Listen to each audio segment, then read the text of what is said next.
It's my feel-good breakfast show.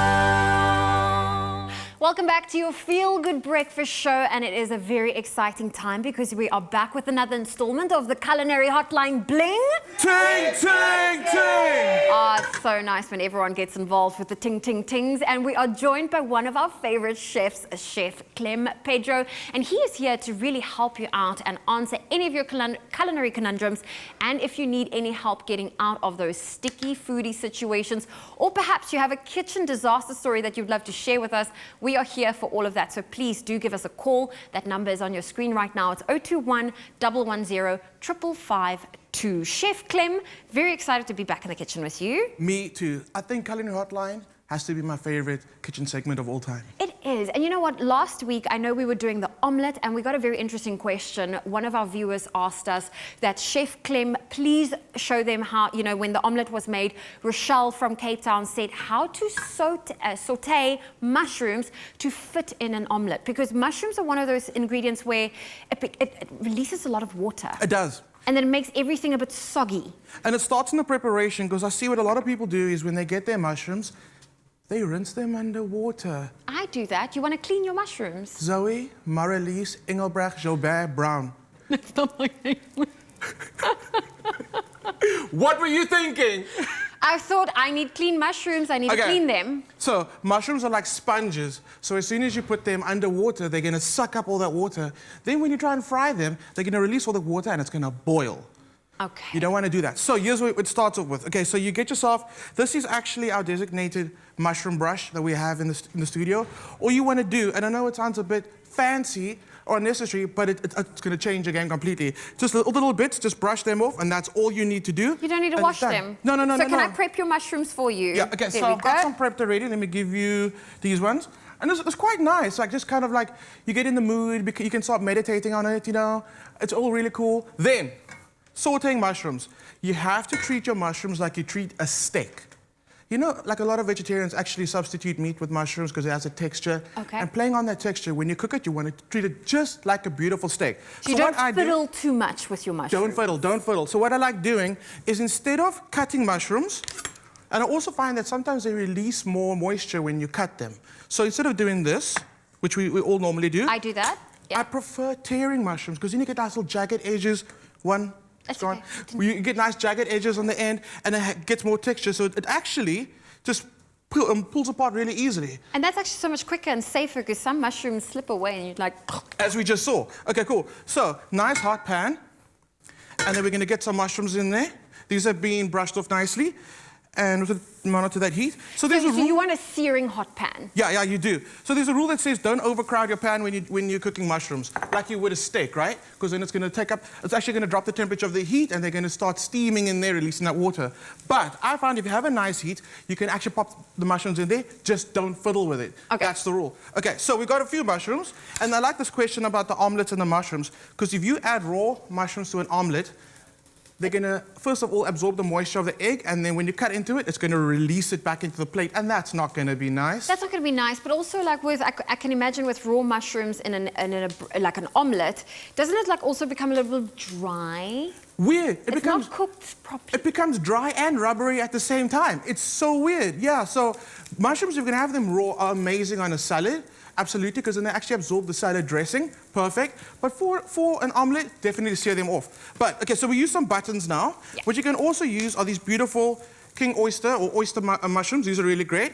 And I also like using these if I'm ever doing an event or cooking for someone that's a vegetarian. Do like little mushroom steaks. This is the one time I do cut them, but they also pull beautifully, and you can do like pulled tacos, like a pulled chicken taco. Yes, you can do it with the mushrooms. Oh, I mean, that nice. even looks like shredded chicken. I like the texture of this. It looks like a little chicken that's been pulled apart. Okay, I've never seen these mushrooms in the store. Have I just not been looking properly, or only at select stores? So no, so you go to Woolies and you buy the exotic mushroom kit and you just have fun with it.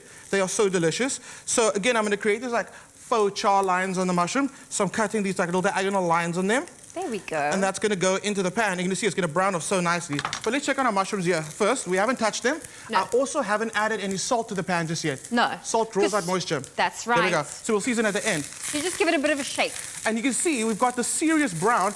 And these are button mushrooms. People think button mushrooms have no flavor. they do. You're just not cooking it correctly.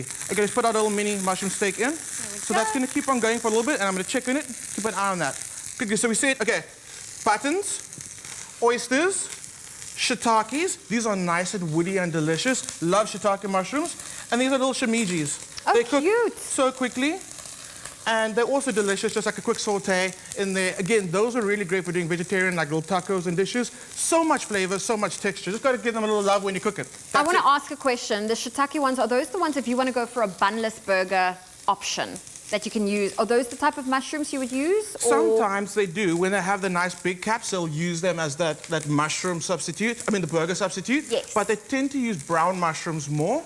And then what they do is actually take the stem off a little bit. Don't waste it. Use it in the stock. It's absolutely amazing. But then they just sear or char off the cap of the big brown mushroom. Okay. Yeah. Very interesting. Mushrooms. I love mushrooms. I absolutely love this. Now, I know on Sunday over the weekend, we posted a video where a couple of us were sharing our recipe and kitchen fails. And we have a few that came through that I thought was really sweet that I want to share with you right now. Now, Zoe Mayer on Facebook posted this question saying, I made mashed pasta accidentally, and yes, it was as disgusting as it sounds. And yes, my husband has never let me off the hook. And it's been 9 years since that little situation. Let it go, husband. Oh, my goodness. Okay. Nash, do you have something you want to add to that? How to prevent it from happening? I know exactly what happened. So when pasta cooks, it releases starch into the water. And we like that because that starchy water helps the sauce stick to the pasta when we toss it through the sauce. I kind of know that she didn't add enough water to the pot. Okay. So what happens is then it just becomes one starchy pot of water, and then it starts breaking down the pasta, and all it was just not adding enough water to your pot. And make sure you also add salt. You need to season your pasta from the beginning. So that's why when people cook their pasta, is that why they always have a big pot? Rather too much water than not enough? Yeah, I mean, you also don't want to do like 4 times the amount that you need, but yes, that's why pasta pots are so high and so deep, because it's supposed to hold a lot of water. That's very correct. I love that. I love that. And I love that you are sharing all of your kitchen fails. Please do continue to do so. You can head on over to the Facebook page. We are Expresso Morning Show on, SABC3. Can I show you the little mushroom steak that I cooked? Please do show the mushroom steak. Look how beautiful that looks. Oh, that looks It looks like a little, honestly, like a little tiny steak. Mushrooms are nice and brown. I'm going to add more mushrooms to it. And these are really good for it's nice and smoky. Mushrooms develop nice smoky flavors so quickly, and it's so delicious. Now I'll do salt, now I'll do pepper in the omelet, and you're winning and you're done. There we go, there we go. Now, I have a couple of more social media questions, and I don't know if I'm jumping the gun here, but this one is from Cora Marie Agallis that says, I normally crack eggs in a saucer and then into the pan or whenever I'm making them, but on this faithful day, I cracked them straight into the bowl, and ooh, they were blue and green and smelly and nasty. The whole bowl of ingredients were wasted. Oh my goodness. Okay, so that's a very, very I can almost smell it already. Like it's, okay. I mean, it's always like Murphy's Law. The one day you don't do what you normally do, something goes wrong. Absolutely. It's so true. That happens. So I like the fact that she says she often does crack into a cup before she adds it into the bigger mixture that she's trying to make. That's a very good idea. And the reason for that is, number one, if it's an off egg, it's easy just to chuck away.